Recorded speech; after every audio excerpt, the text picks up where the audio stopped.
BBC প্রবাহে আপনাদের সবাইকে স্বাগত জানাচ্ছি আমি শারমিন রমা। শুরুতেই দেখে নেব আজ কি থাকছে। 5 দিন পর আবার উত্তপ্ত মধ্যপ্রাচ্য, ইরাকে সৌদি আরব যুক্তরাষ্ট্রের যৌথ হামলা, জবাবে জর্ডানে মার্কিন ঘাঁটিতে ইরানের আক্রমণ। মধ্যপ্রাচ্যে উত্তেজনার মাঝেই যুক্তরাষ্ট্রে বেনিয়ামিন নেতানিয়াহু সফর ঘিরে ওয়াশিংটনে উত্তেজনা, ফিলিস্তিনপন্থী ও কট্টর ইহুদিদের বিক্ষোভ। ভারতের নতুন শিক্ষামন্ত্রী যোশীকে নিয়েও রাজনৈতিক বিতর্ক, ধর্ষকদের পক্ষে অবস্থান নেওয়ার অভিযোগ প্রিয়াঙ্কার, চরিত্র হননের অপচেষ্টা দাবি বিজেপির। 5 দিনের বিরতির পর হামলা পাল্টা হামলায় আবারও উত্তপ্ত হয়ে উঠেছে মধ্যপ্রাচ্য। ইরাকে ইরান সমর্থিত গোষ্ঠীর উপর হামলা চালিয়েছে সৌদি আরব যুক্তরাষ্ট্র, এতে কমপক্ষে 20 জনের প্রাণ গেছে। এদিকে জর্ডানের মুওয়াফাক সালতি মার্কিন বিমান ঘাঁটিতে অন্তত 6টি ক্ষেপণাস্ত্র ছুড়েছে ইরান, যা সফলভাবে প্রতিহতের দাবি করেছে সেন্ট্রাল কমান্ড। কয়েকদিন শান্ত থাকার পর আবারও অস্থিরতা মধ্যপ্রাচ্যে। মঙ্গলবার যুক্তরাষ্ট্র সৌদি আরবের আচমকা হামলায় প্রকম্পিত হয় ইরাকি ভূখণ্ড। ইরান সমর্থিত মিলিশিয়া গোষ্ঠী পপুলার মোবিলাইজেশন ফোর্সের একাধিক ঘাঁটি টার্গেট করে যৌথ বাহিনী। ধ্বংস করা হয় পিএমএফ এর লজিস্টিক্স ও অস্ত্রের গুদাম। ক্ষতিগ্রস্ত কয়েকটি ঘাঁটি। নিভেনা শহরেও হয়েছে হতাহতের ঘটনা। বসরা প্রদেশে হয় জোরালো বিস্ফোরণ। অভিযানের খবর নিশ্চিত করেছে সেন্ট্রাল কমান্ড ও সৌদি প্রতিরক্ষা মন্ত্রণালয়। পূর্বাঞ্চলীয় বিভিন্ন এলাকা এবং রিয়াদকে লক্ষ্য করে এসব ড্রোন ছোড়া হয়। পাল্টা আকাশ প্রতিরক্ষা ব্যবস্থা ব্যবহার করে ড্রোন ধ্বংস করা হয়েছে। ইরাকের ভূখণ্ড ব্যবহার করে ইরান সমর্থন পুষ্ট সশস্ত্র গোষ্ঠীগুলো এসব হামলা চালিয়েছিল। এদিকে জর্ডানের মুওয়াফাক আল সালতি মার্কিন বিমান ঘাঁটিতে হামলার দাবি করেছে ইরানের রেভলিউশনারি গার্ড আইআরজিসি। টার্গেট করা হয় বিভিন্ন স্থাপনা ও কমান্ড সেন্টার। ছোড়া হয় 6টি ব্যালিস্টিক ক্ষেপণাস্ত্র। হামলায় ক্ষয়ক্ষতির কোনো তথ্য পাওয়া যায়নি, তবে 5টি মিসাইল ভূপাতিতের দাবি করে মার্কিন সামরিক বাহিনী। যতক্ষণ পর্যন্ত ইরানের বিরুদ্ধে মার্কিন আগ্রাসন ও হুমকি অব্যাহত থাকবে ততক্ষণ হামলা চালিয়ে যাওয়ার হুঁশিয়ারি দিয়েছে আইআরজিসি। শুক্রবার কোনো ঘোষণা ছাড়াই ইরানে হামলা বন্ধ করে যুক্তরাষ্ট্র।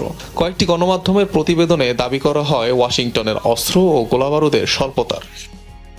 হরমুজ প্রণালীতে জাহাজ চলাচলে টোল প্রদান ইস্যুতে সমঝোতায় আসতে ইরানকে প্রস্তাব দিয়েছে ওমান। শনিবার পাঠানো এই প্রস্তাব অনুযায়ী হরমুজের উপর একক নিয়ন্ত্রণ থাকবে না ইরানের, আরোপ করতে পারবে না বাধ্যতামূলক টোলও। ওমানের এই পরিকল্পনাকে সমর্থন দিয়েছে উপসাগরীয় দেশগুলো। এদিকে ইরানের উপপররাষ্ট্রমন্ত্রী জানান, গুরুত্বপূর্ণ এই জলপথকে ঘিরে উত্তেজনা নিরসনে একটি 50-50 প্রস্তাব দিয়েছে ওমান, যার আওতায় প্রণালীতে প্রবেশের রুট হিসেবে এক দেশ এবং বের হওয়ার পথ হিসেবে ব্যবহৃত হবে আরেক দেশের জলসীমা। তবে নিজেদের জাতীয় নিরাপত্তার স্বার্থে এই প্রস্তাব এরই মাঝে প্রত্যাখ্যান করেছে ইরান। হুতি বিদ্রোহীদের নৌ অবরোধ জারির পর গেল 24 ঘন্টায় বাব আল মান্দেব পাড়ি দিল সর্বোচ্চ সংখ্যক নৌযান। শিপ ট্র্যাকিং সংস্থা কেপলারের বরাতে এই তথ্য জানিয়েছে বার্তা সংস্থা রয়টার্স। গুরুত্বপূর্ণ জলপথটি দিয়ে গতকাল 37টি পণ্যবাহী জাহাজ যাতায়াত করেছে, যা 19 জুলাইয়ের পরে সর্বোচ্চ। এর মধ্যে 20টি জাহাজ বাব আল মান্দেব প্রণালীতে প্রবেশ করেছে, বের হয়েছে 17টি। এর মধ্যে সুপার ট্যাঙ্কার ও এলএনজি বাহী ট্যাঙ্কারও রয়েছে। 19 জুলাই লোহিত সাগরে সৌদি আরবের বিরুদ্ধে নৌ অবরোধ ঘোষণা করে হুতি বিদ্রোহীরা। ইরানের সাথে চলমান সংঘাতে এখন পর্যন্ত 624 জন মার্কিন সেনা আহত হয়েছে। গেল ফেব্রুয়ারিতে অভিযান শুরু হওয়ার পর এই বিপুল সংখ্যক সেনা সদস্য আহত হয়। পেন্টাগনের বরাত দিয়ে তথ্য জানিয়েছে বিবিসি। প্রতিবেদনে বলা হয়, ক্ষেপণাস্ত্র ড্রোন হামলায় এসব সেনা আহত হন। এর পাশাপাশি যুদ্ধক্ষেত্রে নানা কঠিন পরিস্থিতিতেও আঘাতপ্রাপ্ত হয়েছেন অনেক সেনা। প্রতিবেদনে বলা হয়, অপারেশন এপিক ফিউরি চলাকালে 417 জন আহত হয়, বাকিরা এর পরবর্তী অভিযানে আহত হন। কর্তৃপক্ষ জানিয়েছে, অনেক সেনা চিকিৎসা শেষে দায়িত্বে ফিরলেও এখনো অনেকেই চিকিৎসাধীন রয়েছেন। সংখ্যা দীর্ঘায়িত হয় মার্কিন বাহিনীর ক্ষয়ক্ষতি নিয়েও শুরু হয়েছে নতুন করে আলোচনা। মধ্যপ্রাচ্যে উত্তেজনা, নিজ দেশের চলমান রাজনৈতিক সংকটের মাঝে যুক্তরাষ্ট্রে অবস্থান করছেন ইসরায়েলি প্রধানমন্ত্রী বেনিয়ামিন নেতানিয়াহু। চলমান আঞ্চলিক সংঘাতের পাশাপাশি আলোচনা হয়েছে দ্বিপাক্ষিক সহযোগিতা জোরদারে। নেতানিয়াহুর মার্কিন সফরকে ঘিরে উত্তেজনা ছড়িয়েছে রাজধানী ওয়াশিংটনে। প্রতিবাদ বিক্ষোভে জড়ো হয়েছে ফিলিস্তিনপন্থীদের পাশাপাশি কট্টর ইহুদিরাও। আন্তর্জাতিক অপরাধ আদালতের গ্রেফতারি পরোয়ানা মাথায় নিয়ে আবারও বিদেশ সফরে ইসরায়েলি প্রধানমন্ত্রী বেনিয়ামিন নেতানিয়াহু সোমবার পা রেখেছেন পরম মিত্র যুক্তরাষ্ট্রের মাটিতে।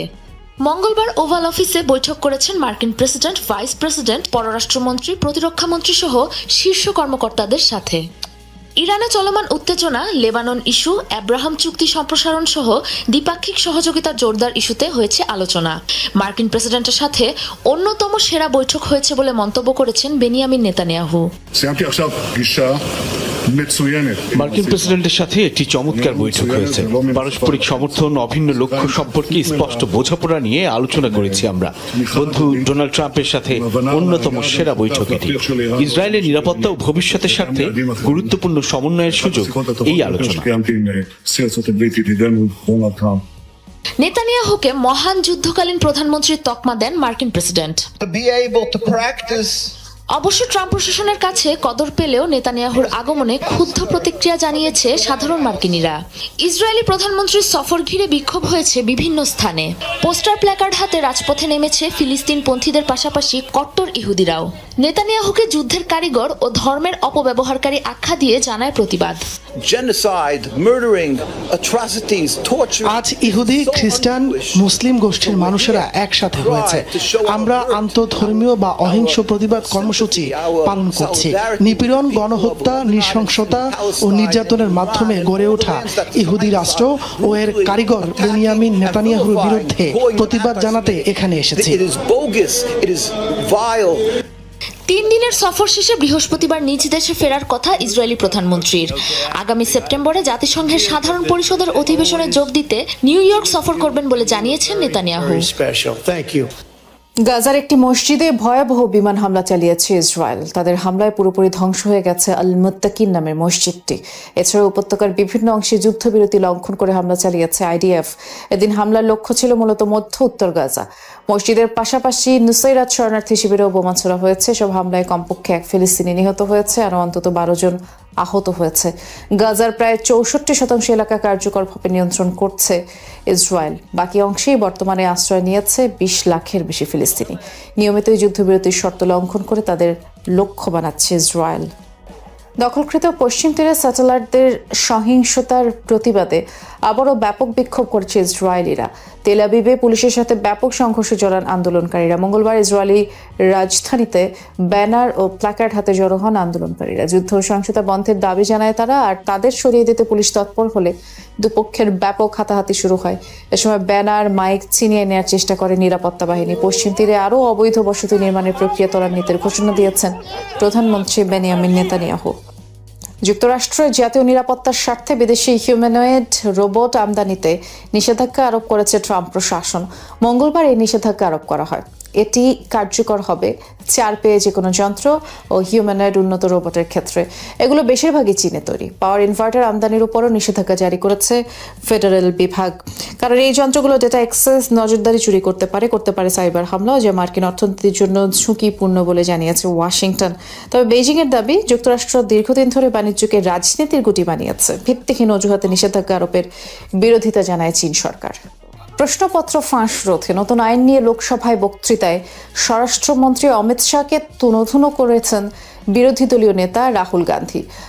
আর এ সময় তীব্র হট্টগোলের সৃষ্টি হয় সভাকক্ষে। ছাত্র আন্দোলনে বল প্রয়োগের অভিযোগ তোলেন স্বরাষ্ট্রমন্ত্রীর বিরুদ্ধে। পাশাপাশি শিক্ষা ব্যবস্থা নিয়ে রাষ্ট্রীয় স্বয়ংসেবক সংঘ বা RSOS এর সমালোচনা করেন। রাহুল বলেন, ধর্মেন্দ্র প্রধান কেবল একটি প্রতীক, ছাত্রদের আসল শত্রু RSS। এর জেরে আবারও সরকারি ও বিরোধী সদস্যদের মধ্যে বাকবিতণ্ডা শুরু হয়। স্পিকার প্রমাণ ছাড়া কোনো মন্ত্রীর বিরুদ্ধে অভিযোগ না আনার নির্দেশ দেন। স্বরাষ্ট্রমন্ত্রীর এখানে এসে বসার সাহস নেই। তিনি গাড়িতে বসে ভয়ে কাঁপছেন, কারণ তার অনুমতিতেই ছাত্রদের ওপর গুলি চালানো হয়েছিল। ধর্মেন্দ্র প্রধানের পদত্যাগটা লোক দেখানো, কারণ ধর্মেন্দ্র প্রধান কখনো শিক্ষা মন্ত্রণালয় চালাননি। যে সংগঠনটি শিক্ষা মন্ত্রণালয় চালায় তার নাম RSS। ধর্মেন্দ্র প্রধান একটি প্রতীক, আসল শত্রু হলো RSS। এবার ভারতের নতুন শিক্ষামন্ত্রী প্রহ্লাদ যোশীকে নিয়ে বিতর্ক তুঙ্গে। আলোচিত বিলকিস বানু ধর্ষণ কাণ্ডে অপরাধীদের পক্ষে তার পুরনো এক মন্তব্যের জেরে তোপের মুখে পড়েছেন বিরোধীদের। ধর্ষকদের পক্ষে অবস্থান নেয়ার অভিযোগে পার্লামেন্টে তার নিয়োগ নিয়ে প্রশ্ন তুলেছেন কংগ্রেস এমপি প্রিয়াঙ্কা গান্ধী। অভিযোগ অস্বীকার করে প্রিয়াঙ্কাকেই পার্লামেন্ট থেকে বহিষ্কারের দাবি তুলেছেন যোশী। শিক্ষামন্ত্রীর চরিত্র হননের দায়ে কংগ্রেসের সমালোচনা করছে বিজেপি।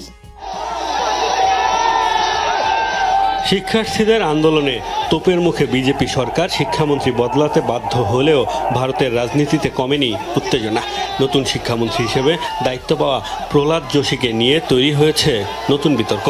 प्रहलाद जोशी जी ने बिल्किस बानो के बलात्कारियों की रिहाई पर जो बयान दिए। নতুন শিক্ষামন্ত্রী নিয়োগকে কেন্দ্র করে সরকারের দিকে তোপ দাগছে বিরোধীরা। বিলকিস বানুর ধর্ষকদের পক্ষে প্রহ্লাদ যোশীর এক মন্তব্যকে সামনে এনে তার নিয়োগের যৌক্তিকতা নিয়ে পার্লামেন্ট ও পার্লামেন্টের বাইরে সরব কংগ্রেস। তাদের দাবি, এমন এক ব্যক্তিকে শিক্ষামন্ত্রী বানানো হয়েছে যার অবস্থান ধর্ষকদের পক্ষে।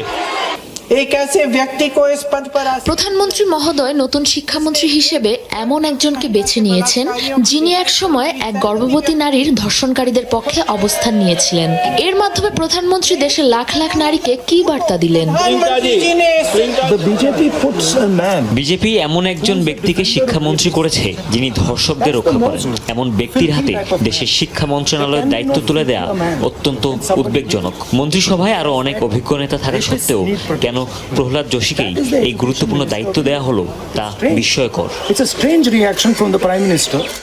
ভিত্তিহীন দাবিতে ব্যক্তিগত আক্রমণ করে শিক্ষামন্ত্রীর চরিত্র হনন করছে কংগ্রেস, এমন অভিযোগ সরকারি দলের।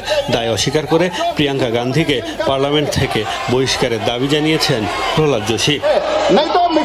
প্রিয়াঙ্কাজির উচিত ছিল তার বক্তব্যের সত্যতা যাচাই করা। যে ভুল তথ্য ছড়ানো হচ্ছে তার বিরুদ্ধে ব্যবস্থা নেওয়া প্রয়োজন। আমি এই অভিযোগগুলো অস্বীকার করছি। তাকে বহিষ্কার করা উচিত এবং অবশ্যই ক্ষমা চাইতে হবে। आपने जो रूल का जिक्र किया 353 में, मुझे कोई नोटिस नहीं दिया है, मैं इधर प्रेजेंट हूँ और मैंने ऐसे कैसे। আলোচিত বিলকিস বানু ধর্ষণ ও তার পরিবারের সদস্যদের হত্যার ঘটনায় যাবজ্জীবন প্রাপ্ত 11 আসামিকে 2022 সালে আগাম মুক্তি দেওয়া হয়েছিল। সে সময় কেন্দ্রীয় মন্ত্রী পদে থাকা যোশী ধর্ষকদের পক্ষে সাফাই গেয়ে ব্যাপক বিতর্কের জন্ম দিয়েছিলেন। বিশ্ববিদ্যালয় ভাঙার নির্দেশকে কেন্দ্র করে উত্তেজনা ভারতের রাজনীতিতে। উত্তরপ্রদেশে অবস্থিত মোহাম্মদ আলী জওহর বিশ্ববিদ্যালয় গুড়িয়ে দেওয়ার নির্দেশ দিয়েছিল প্রশাসন। দাবি, বিশ্ববিদ্যালয়ের 40টি ভবনের মধ্যে 38টি অবৈধ, যার জেরে তীব্র ক্ষোভ ছড়িয়ে পড়ে রাজ্যে, হয় বিক্ষোভ। জনরোষের মুখে বিতর্কিত সিদ্ধান্ত আপাতত স্থগিতের নির্দেশ দেওয়া হয়েছে। 2006 সালে সমাজবাদী পার্টির প্রবীণ নেতা আজম খান ওই বিশ্ববিদ্যালয়টি নির্মাণ করেছিলেন।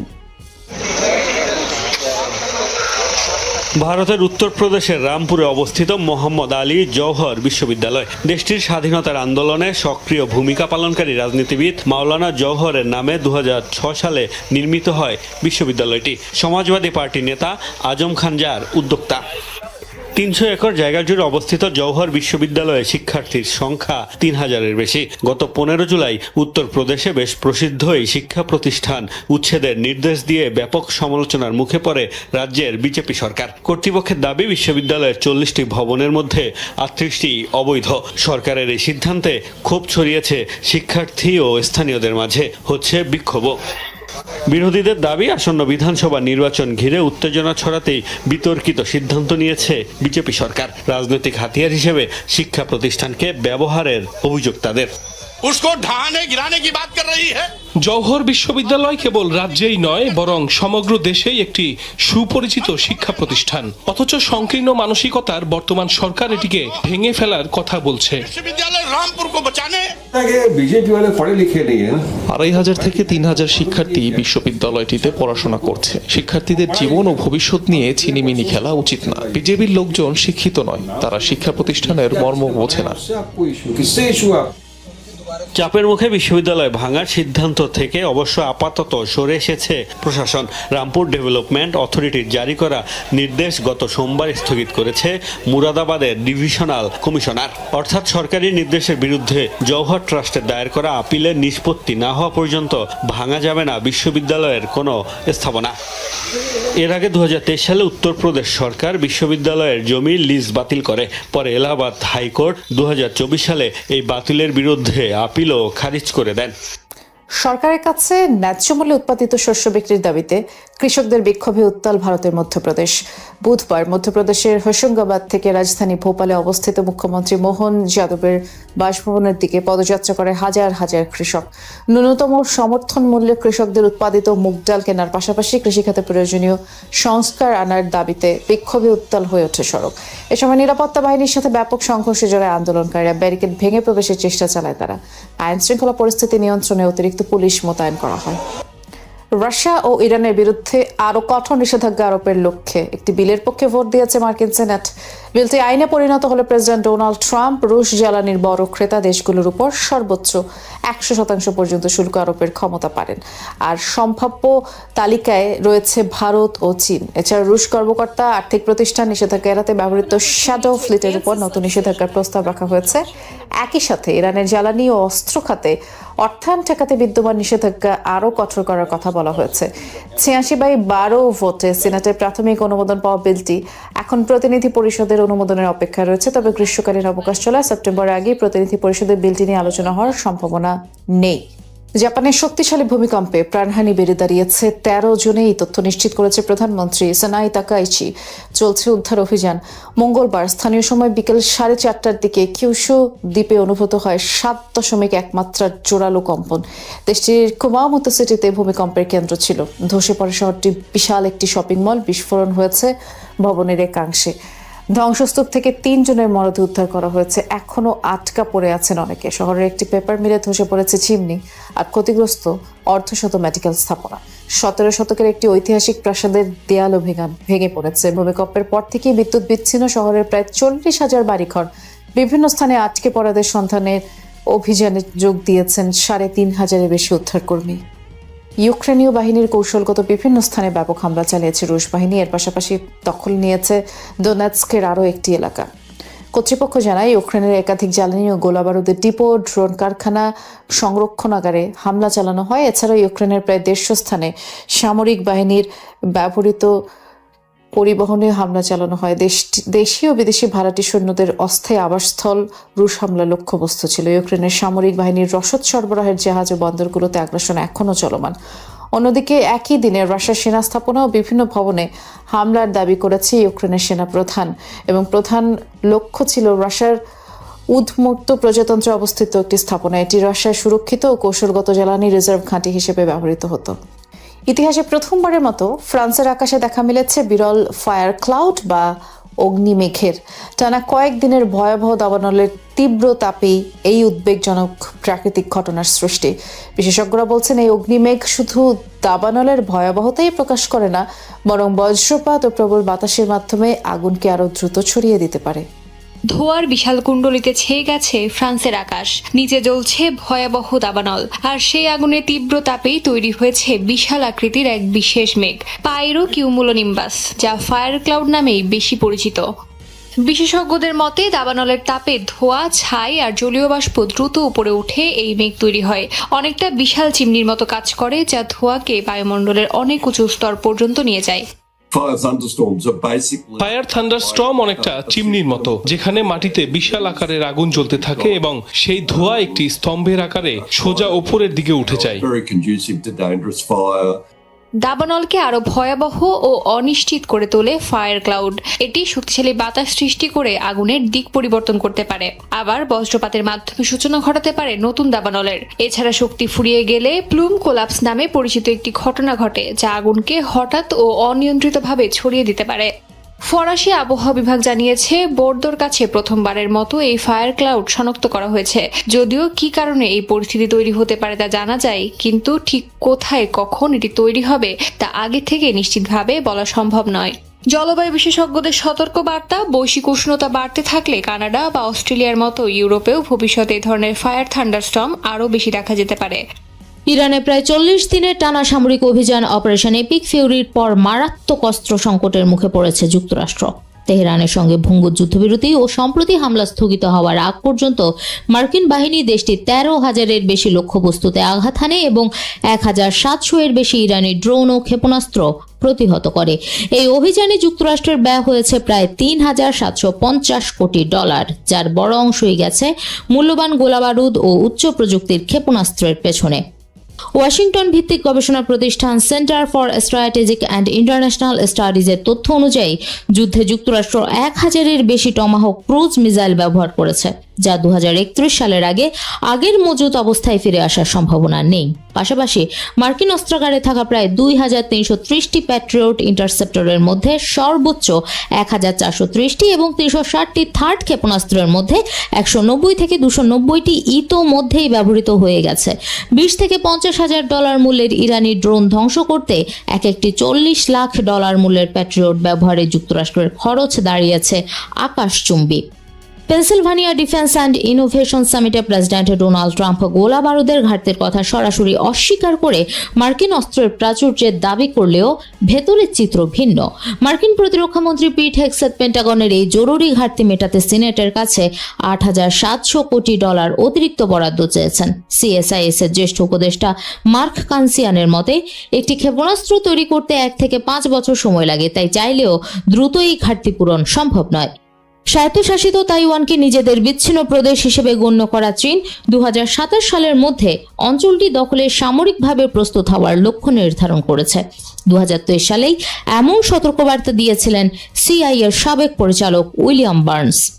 তাইওয়ানের সার্বভৌমত্ব রক্ষায় যুক্তরাষ্ট্র কৌশলগত অস্পষ্টতার ভেতরেও প্রতিরক্ষামূলক অস্ত্র সরবরাহ চালিয়ে গেলেও বর্তমান সংঘাতের কারণে মার্কিন অস্ত্রাগারে তৈরি হওয়া মারাত্মক ঘাটতিকে একটি ঝুঁকিপূর্ণ সময় হিসেবে দেখছেন সামরিক বিশ্লেষক মার্ক কানসিয়ান। তার মতে, প্রশান্ত মহাসাগরীয় অঞ্চলে হুট করে সংঘাত দেখা দিলে চীনা বাহিনীর বিশাল ক্ষেপণাস্ত্র ও যুদ্ধ বিমানের বিরুদ্ধে লড়ার মতো পর্যাপ্ত আধুনিক অস্ত্র মার্কিন বাহিনীর কাছে থাকবে না। অন্যদিকে মধ্যপ্রাচ্যে মার্কিন আকাশ প্রতিরক্ষা ব্যবস্থার সক্ষমতা পর্যবেক্ষণ করে চীন ইতোমধ্যেই তাদের তৈরি হাইপারসোনিক গ্লাইড ক্ষেপণাস্ত্র ও ড্রোনকে রণকৌশল হিসেবে ব্যবহার করে মার্কিন সামরিক বাহিনীকে এক বিরাট অপ্রস্তুত পরিস্থিতির মুখোমুখি ফেলার প্রস্তুতি নিচ্ছে। এছাড়া অস্ত্র সংকটের কারণে ইউক্রেনকে আকাশ প্রতিরক্ষা সহায়তা দেওয়ার ক্ষেত্রে ওয়াশিংটন বড় ধরনের চাপের মুখে পড়েছে। তবে পেন্টাগনের নীতি নির্ধারকদের আশ্বস্ত করার মূল জায়গা হলো যুক্তরাষ্ট্রের অস্ত্রাগার সংকুচিত হলেও সংঘাতের ফলে ইরানের নিজস্ব সামরিক উৎপাদন কাঠামো ও অস্ত্রের মজুত আরও শোচনীয়ভাবে ধ্বংস হয়েছে। তুরস্ক ইরাকের সম্পর্ক এবার নতুন মোড় নিতে যাচ্ছে। এর কেন্দ্রে রয়েছে তেল। উত্তর ইরাকের কিরকুক তেল ক্ষেত্রে অংশীদারিত্ব নেয়ার পর ইরাক থেকে দৈনিক 10 লাখ ব্যারেল পর্যন্ত তেল পাওয়ার সম্ভাবনা তৈরি হয়েছে তুরস্কের সামনে। এটিকে দুই দেশের জ্বালানি সম্পর্কের ক্ষেত্রে একটি ঐতিহাসিক পদক্ষেপ হিসেবে দেখছেন প্রেসিডেন্ট রিসেপ তাইপ এরদোয়ান।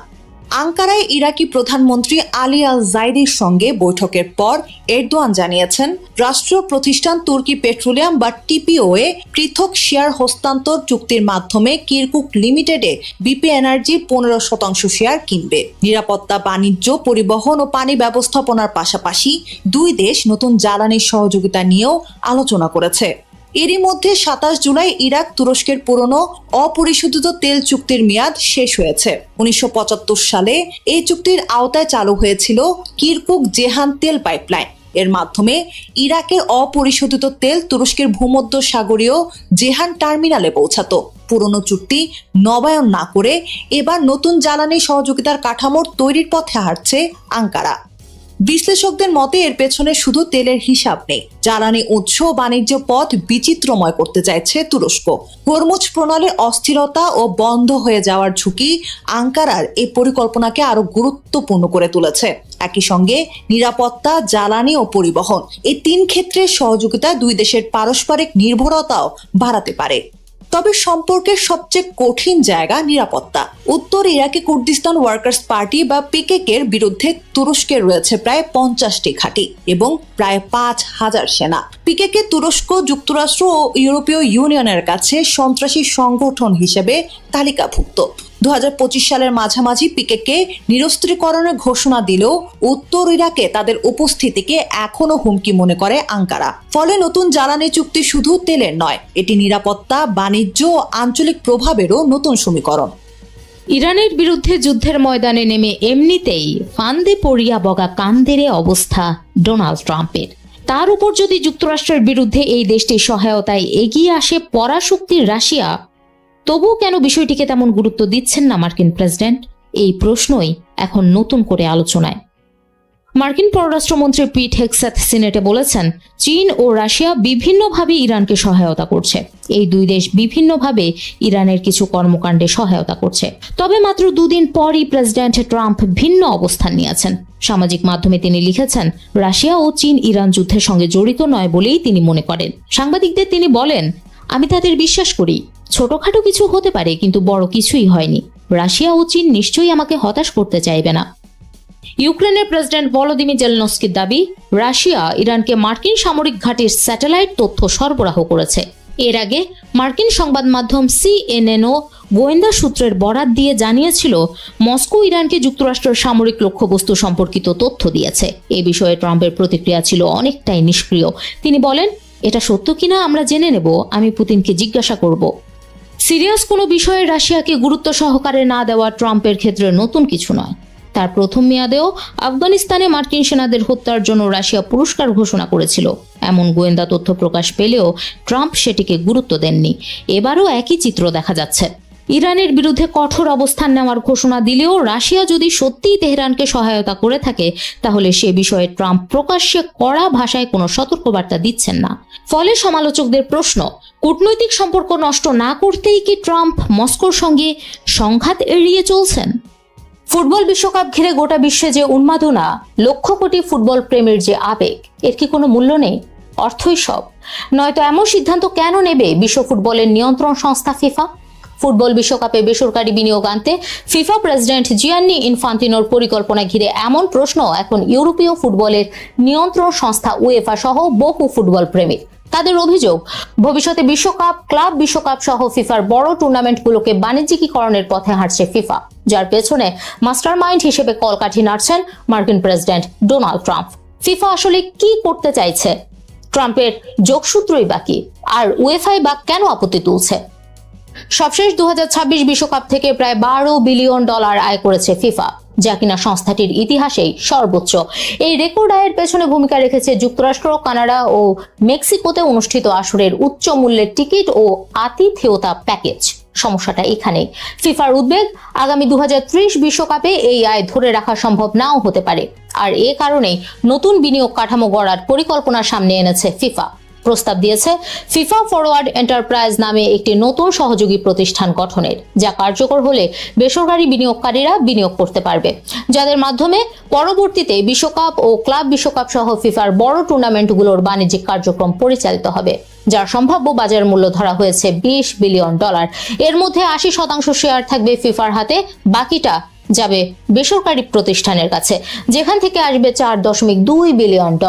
বেসরকারি বিনিয়োগকারীদের নেতৃত্ব দেবেন ট্রাম্পের জামাতা জ্যারেড কুশনারের ভাই জোশুয়া কুশনারের প্রতিষ্ঠিত ট্রাইভ ইটারনাল। এতেই দুইয়ে 4 মেলাতে শুরু করেছেন অনেকেই। ট্রাম্পের সঙ্গে ইনফান্তিনোর সখ্যতা ঘিরে শুরু হয়েছে ব্যাপক সমালোচনা। এই উদ্যোগের পেছনে মহৎ উদ্দেশ্য দাবি করেছে ফিফা। কারণ হিসেবে জানিয়েছে, বিশ্বকাপ থেকে বিপুল অর্থ আয় হলেও সেই সুবিধা সব দেশের ফুটবলে সমানভাবে পৌঁছায় না। কাজেই নতুন বিনিয়োগ থেকে যে অর্থ আসবে তা বিশ্বের বিভিন্ন দেশে ফুটবলের উন্নয়ন, অবকাঠামোগত নির্মাণ, প্রশিক্ষণ ও নতুন খেলোয়াড় তৈরির কাজে ব্যয় করা হবে। যা নিয়ে ফিফা সভাপতি জিয়ান্নি ইনফান্তিনোর ভাষ্য, ফুটবল বিশ্বের সবচেয়ে জনপ্রিয় খেলা, অথচ এর বাণিজ্যিক সফলতার সুফল শুধু বড় দেশগুলোই পেয়ে আসছে। কাজেই এখন ছোট ও উন্নয়নশীল দেশগুলোর কাছেও সেই সুফল পৌঁছে দিতে চান তিনি। সেই সঙ্গে আশ্বস্ত করেন, নতুন প্রতিষ্ঠান গঠিত হলেও ফুটবলের নিয়ম, বিশ্বকাপ আয়োজন, ম্যাচ সূচি, টুর্নামেন্ট পরিচালনা কিংবা অন্যান্য ক্রীড়া সংক্রান্ত সিদ্ধান্তের পূর্ণ নিয়ন্ত্রণ ফিফার কাছেই থাকবে। যদিও এসব দাবি মানতে নারাজ উয়েফা। বিষয়টি তীব্র আপত্তি জানিয়েছে ইউরোপীয় ফুটবলের এই সংস্থাটি। উয়েফা বলছে, ফুটবল কোনো ব্যক্তিগত সম্পদ নয়, তাই এটি বিক্রিরও বিষয় নয়। সংস্থাটির ভাষ্য, ফুটবলের শাসন ব্যবস্থা ও এর মূল্য কাঠামোকে আর্থিক সম্পদে পরিণত করা উচিত নয়। বিশেষ করে কারা লাভবান হবেন, কিভাবে এই অর্থ ব্যবহৃত হবে তা নিয়ে পর্যাপ্ত স্বচ্ছতা নেই বলেও অভিযোগ করেছে সংস্থাটি। উয়েফার মতে, এই পরিকল্পনা ফুটবল পরিচালনার একটি মৌলিক সীমারেখা অতিক্রম করছে। কাজেই বিষয়টি বিশ্বের সব জাতীয় ফুটবল অ্যাসোসিয়েশনের গুরুত্বের সঙ্গে দেখা উচিত। এছাড়াও উয়েফার আশঙ্কা, বেসরকারি বিনিয়োগকারীদের হাতে টুর্নামেন্ট আয়োজনের ভার গেলে তারা অধিক মুনাফার আশায় ভবিষ্যতে বিশ্বকাপ ও ক্লাব বিশ্বকাপের আকার আরো বড় করতে পারে কিংবা ঘন ঘন টুর্নামেন্ট আয়োজন করতে পারে। এতে বিশ্বকাপ তার গুরুত্ব হারাতে পারে। বিষয়টি নিয়ে তীব্র আপত্তি জানিয়েছেন ব্রিটিশ প্রধানমন্ত্রী অ্যান্ডি বার্নহ্যামও। এক্সে দেওয়া এক পোস্টে তিনি লিখেছেন, ফুটবল বিনিয়োগকারীদের নয়, সমর্থকদের। বিশ্বকাপ কোনো পণ্য নয়, এটি বিশ্বের সবচেয়ে বড় ক্রীড়া প্রতিযোগিতা। এর কোনো অংশ বিক্রি মানে ফুটবলের সঙ্গে বিশ্বাসঘাতকতা। ফিফার প্রস্তাব এখনো কার্যকর হয়নি। এই প্রস্তাব নিয়ে এখন ফিফা কাউন্সিলে আলোচনা হবে। এরপর আগামী বছরের ফিফা কংগ্রেসে 211টি সদস্য দেশ ভোটের মাধ্যমে এ ব্যাপারে চূড়ান্ত সিদ্ধান্ত দেবেন, যা অনুমোদন পেলে বদলে যেতে পারে বিশ্বকাপ ফুটবলের কাঠামো। তবে এর আগেই শুরু হয়েছে তুমুল আলোচনা। এই ব্যাপারে সতর্ক করেছেন ফুটবল অর্থনীতি বিশ্লেষক কিয়েরান ম্যাগুয়ারো। তার ভাষ্য, ফিফার এই পরিকল্পনার মূল উদ্দেশ্য আয় বাড়ানো, কিন্তু যদি বিনিয়োগকারীদের লাভ নিশ্চিত করতে হয় তাহলে ভবিষ্যতে 64 দলের বিশ্বকাপ, এমনকি প্রতি 2 বছর পর পর বিশ্বকাপ আয়োজনের মতো চাপ তৈরি হতে পারে, যা ফুটবল ক্যালেন্ডার এবং খেলোয়াড়দের ব্যস্ততা বাড়িয়ে তুলতে পারে। এই অবস্থায় প্রশ্ন হলো, ক্লাব ফুটবলে বছর জুড়ে ব্যস্ত সময় পার করা ফুটবলাররা সেই চাপ নিতে প্রস্তুত তো? সবাইকে শুভকামনা জানিয়ে আমি শারমিন রমাজ এখানেই বিদায় নিচ্ছি। ভালো থাকবেন।